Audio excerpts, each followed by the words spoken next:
네, 대구 경북 지역의 소식을 모아 전해드리는 마카다 뉴스 시간입니다. 이 노인 인구 증가와 함께 노인 빈곤 문제가 사회 문제로 떠오르고 있습니다.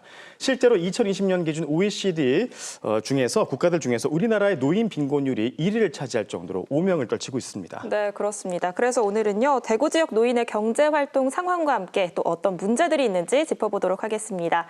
대구광역시 행복진흥사회서비스원의 진혜민 팀장님 모셨습니다. 어서 오세요. 안녕하십니까? 네, 안녕하세요. 대구광역시 행복진흥사회서비스원 정책연구실 진혜민입니다. 저는 복지, 돌봄, 취약계층에 관한 정책연구를 하고 있습니다. 네, 팀장님 반갑습니다. 자, 이 고령 사회가 되면서 노인 빈곤 문제가 사회 문제로 대두되고 있습니다. 일단 실제로 대구에 그 고령화가 얼마나 진행이 됐습니까? 네, 우리나라는 세계에서 가장 빠르게 고령화가 진행되는 나라 중에 한 곳인데요. 전체 인구 중에 65세 인구의 비율에 따라서 저희가 고령화 사회, 고령 사회, 초고령 사회로 나뉘는데 전체 인구 중에 65세 이상의 비율이 20% 이상이 되면 초고령 사회라고 합니다. 네. 저희 대구 같은 경우에는 올해 4월에 노인 인구 비율이 처음으로 20%를 넘어서면서 초고령 사회에 진입하게 되었고요. 실제 지난 10월 기준으로 전체 총 인구가 236만 명이었는데 65세 이상 노인 인구가 48만 7천 명이었습니다. 네. 그래서 20.6%를 차지하고 있고요. 전국 평균과 비교해보면 전국 평균 노인 인구 비율이 19.8%인데 그보다는 조금 높은 수치를 보이고 있고요. 8대 특광역시 중에서도 대구가 두 번째로 높은 노인 인구 비율을 보이고 있습니다. 네, 이 충분히 늙는 수준을 넘어선 사회라는 이 말이 또 세상 무섭게 다가오는데요. 고령자가 많다는 말은 결국에는 우리가 사회적으로는 보호하고 경제적으로는 지원을 해야 되는 인구가 많다는 건데 이 고령 인구가 많이 늘어나다 보니까 이 중년층 이하 세대가 부담이 좀 많아질 것 같거든요. 그렇다 보면 이 노인 빈곤 문제로도 사회적으로는 이어질 것 같은데 우리 대구 지역의 노인 경제 상황은 어떤가요? 네, 대구시 국민기초생활수급자 중에 노인의 비율이 37.4%인데요. 전국 평균이 39.7% 정도여서 그보다는 조금 낮고 8개 특광역시 중에서는 부산, 서울, 울산 다음으로 네 번째에 속하고 있습니다. 네. 그런데 우리나라 노인의 빈곤율은 해외와 비교하면 좀 심각한 수준을 알 수 있는데요. OECD 관련 자료에 따르면 2020년 기준에 한국의 66세 이상 노인의 소득 빈곤율이 40.4%였습니다. 네. OECD 평균이 14.2%니까 우리나라 노인 빈곤율이 한 3배 가까이 되는 거여서 네. 매우 높다고 볼 수 있겠습니다. 이는 이제 소득 기준으로 보는 것인데요. 소득뿐만 아니라 소득과 자산을 고려하더라도 우리나라 이제 노인 빈곤율은 세계적으로 매우 높은 것으로 알려져 있습니다. 네, 우리나라 노인 인구 10명 중에 4명은 이제 빈곤을 겪고 있는데 이게 이렇게 많은 숫자인다는 거는요. 개개인의 문제도 물론 있겠습니다만 사회 시스템 또 사회 제도적인 문제도 있을 것 같습니다. 팀장님, 해외 노인들과 비교해서 우리나라 노년층이 왜 이렇게 경제적인 어려움을 겪는 걸까요? 물론 노인 빈곤 문제는 여러 가지 복합적인 이제 요인들이 있겠지만 해외 선진국 고령자들과 달리 우리나라 노인들은 좀 노후소득 준비가 조금 미흡하다고 좀 볼 수 있겠습니다. 특히 중산층보다 이제 빈곤층 같은 경우에는 소득 자산이 부족하고 공적연금이나 사적연금 이 준비되지 않은 상태이기 때문에 노인 문제가 더 두드러진다라고 볼 수 있겠습니다.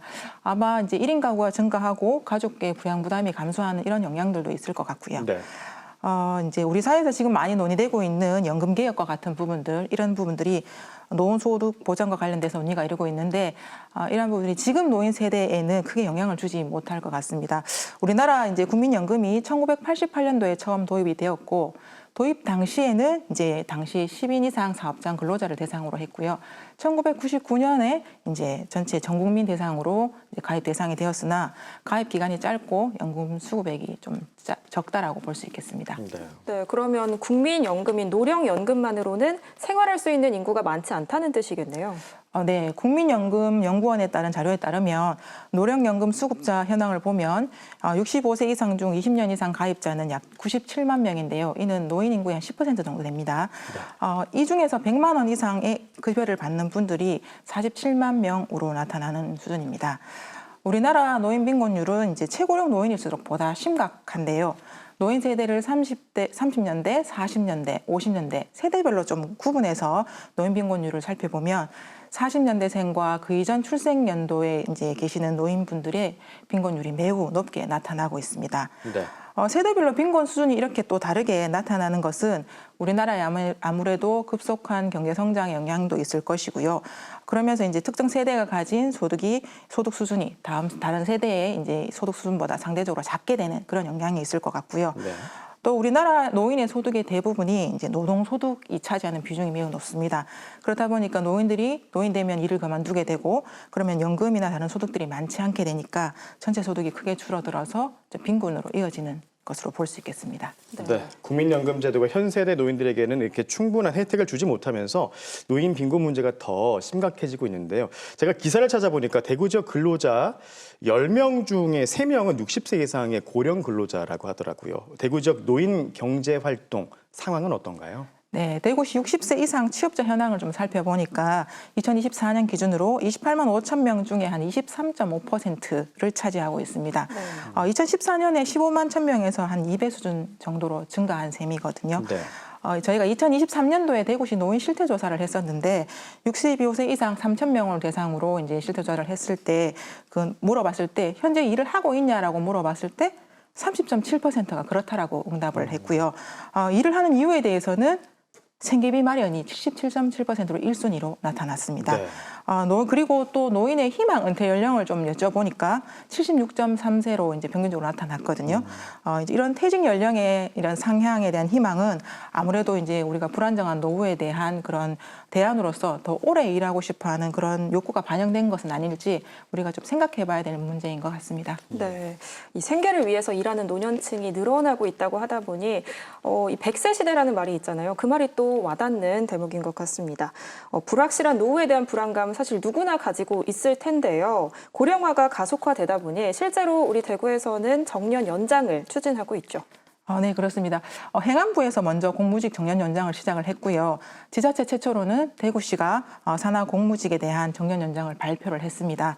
아마 2025년 상반기부터 이제 적용을 해서 향후 5년간 매년 1년씩 이렇게 공무직 근로자의 정년 연장을 이제 계획하고 있는 것으로 알고 있습니다. 네. 이는 아마 저출산 고령화로 인한 이제 노동력 부족, 재정 부담 확대를 좀 방지하기 위한 일환이라고 볼 수 있을 것 같고요. 우리가 정년 연장과 맞물려서 우리가 고민해야 될 것은 이제 노인 연령의 상향 조정이라고 좀 볼 수 있겠습니다. 네. 최근에 이제 대한노인회 회장님께서 이제 현행 법정 노인 연령을 이제 10년에 걸쳐서 단계적으로 75세까지 올리자라는 이제 말씀하셔서 이제 사회적으로도 매우 이제 급격하게 많은 논의들이 활발하게 이루어지고 있습니다. 실제로 우리나라 노인의 연령 기준에 대한 이제 시민의 인식들을 보면 대구시 노인 실태 조사에서도 보면 노인의 연령을 몇 세라고 생각하십니까? 라고 봤을 때 평균 70.3세로 나타났고 그럼 정부의 지원이 어느 정도 필요한 나이는 어느 정도입니까? 라고 여쭤봤을 때도 68.3세로 나타나서 이제 우리 사회에서도 노인의 연령이나 이런 정부 지원의 연령에 대해서 조금 더 상향에 대한 부분들이 좀 반영이 되는 것 같습니다. 인식들이. 그리고 우리 사회 인구 구조 변화를 봤을 때 노인 인구의 상향과 정년 연장은 이제 앞으로도 계속적으로 공론회상에서 논의가 되고 있기 때문에 실제적으로 좀 단계적으로 좀 이제 변화가 되지 않을까라는 예상을 하고 있습니다. 네. 이 초고령 사회에서 나타나는 여러 가지 문제점들을 해결하기 위해서 지금 말씀하신 대로 정년 연장, 노인 연령 상향 등이 뭐 지금 얘기는 나오고 있지만 무엇보다도 가장 시급한 대책은 아무래도 취업이지 않을까 싶습니다. 아무래도 일자리가 생기면 소득이 생기는 거고 빈곤도 자연스럽게 해결이 되지 않을까 싶은데 하지만 문제는 그에 맞는 일자리가 지금 마련이 되고 있느냐 이 부분인데 어떻게 지금 대구의 노인 일자리 현황은 어떻습니까? 대구시에서는 노인 일자리가 전반적으로 증가했다고 계속 보도가 나오고 있고요. 실제로 공공 일자리 같은 경우에도 공공 일자리 사회활동 지원이 확대되어 가고 있는 것 같습니다. 23년도에 약 어르신이 한 3만여 명이 참여를 했었고요. 네. 24년도에는 3만 7천여 명, 25년도에도 계속 확대되는 걸로 알고 있습니다. 노인 일자리 관련된 공공 일자리의 이런 양적 측면뿐만 아니라 말씀하신 것처럼 이제 질적 측면도 좀 중요하다고 생각이 되는데요. 네. 예를 들자면 지금 대구시에서 노인 일자리 사업으로 하고 있는 즐거운 생활 지원단이라는 게 있습니다. 이분들이 이제 대상이 사회복지사 자격증을 가지고 있거나 그런 관련 유경험자를 대상으로 하고 있기 때문에 이런 분들의 고령자들의 전문성을 발휘하면서 일자리에 참여할 수 있는 그런 구조고요. 또 의미 있는 것은 이 지원단의 역할이 지역사회 내 고독사 문제를 해결하는 데 함께하고 있기 때문에 네. 우리 사회 문제도 함께 대응할 수 있는 그런 좋은 일자리의 사례라고 좀 볼 수 있을 것 같습니다. 그럼에도 불구하고 이제 저희가 장기적으로는 노동시장 임금 체계에 대한 개편을 통해서 고령자의 민간 일자리 수요가 좀 확대돼야 될 것 같고요. 노인 공공 일자리뿐만 아니라 기업의 민간 일자리가 이제 좀 확대되는 방향으로 개편이 되어야 되지 않을까 싶습니다. 네, 오늘 진혜민 팀장님과 함께 우리 대구 지역의 노인 경제 상황 그리고 노인 일자리 문제까지 짚어보고 있는데요. 노인 빈곤에는 사실 다양한 원인들이 있는 만큼 결국에는 근본적인 문제들이 해결되어야 할 게 아닌가라는 생각이 듭니다. 네, 사실 노인 빈곤 문제를 근본적으로 해결한다는 건 참 어려운 그렇죠. 일인 것 같습니다. 네. 사실 노인 빈곤 문제는 단순하게 이제 노인 세대에게 경제적 지원을 해준다는 그런 문제가 아니라 우리의 공적연금과 사적연금의 연금 제도 그리고 이제 인구 구조나 노동 시장의 이런 변화와 맞물려서 고려돼야 되는 그런 부분인 것 같습니다.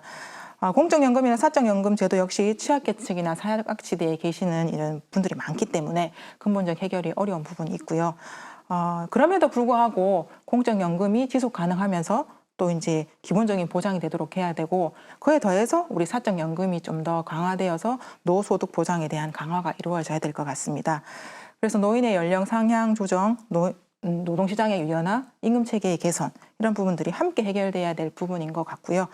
고령층의 공공노인 일자리만으로는 충분하지 않기 때문에 앞서 말씀드린 바와 같이 민간의 그런 일자리가 확충돼야 될 것 같습니다. 예, 알겠습니다. 오늘 말씀은 여기까지 듣도록 하겠습니다. 지금까지 진혜민 팀장과 함께 얘기 나눴습니다. 얘기 잘 들었습니다. 고맙습니다. 고맙습니다.